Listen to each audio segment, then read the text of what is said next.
Now, Aria Pro 2. Ano tawag dito? The Beatmaster model. Beatmaster model. Daming switches. Tanggal na din yung ano niya. Very luma. Meron tayo single pickup selector. Split. Split pala. Split. Split. Single and humbucker. And nasa likod niya is, may papel pa. Aria Pro. Serial number. Neck through. Ay, hindi siya neck through actually. Kumbaga wala siyang bolt. Pero, glue. Kumbaga glue. Yung ano niya. Magkadikit sa katawan. Yung neck tsaka sa katawan. And then gold hardware. So, tuning. Kulang na tayo ng string guys Kulang na ng strings. Pero okay pa to. Tingnan natin.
Actually, wala siyang fret pass.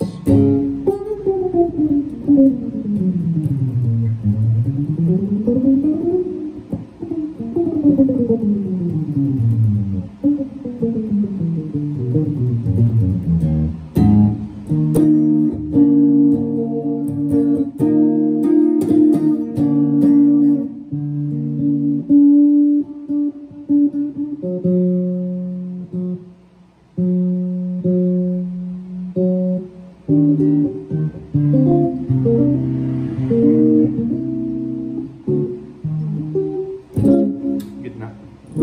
Ay, try natin yung split ko.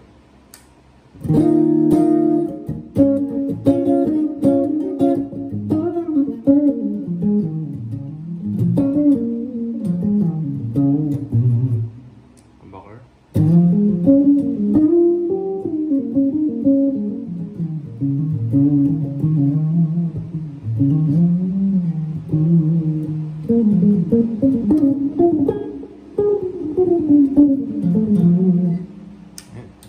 Gitna.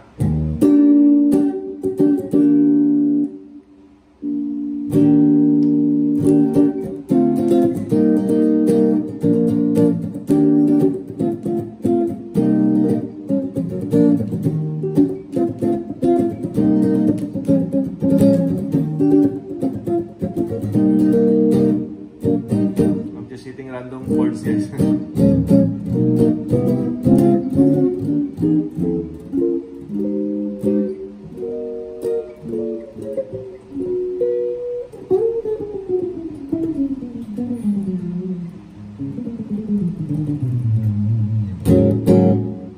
And then last, bridge. Wala.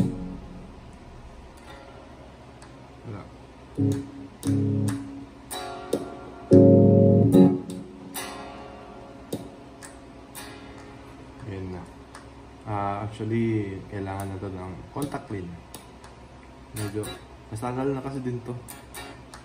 Na-stuck. At, again, some sa inyo, big deal siya, pero meron din hindi okay lang sa kanila. So, pag hindi siya okay sa'yo, ibang gitara na lang. Or, pwede naman ayusin.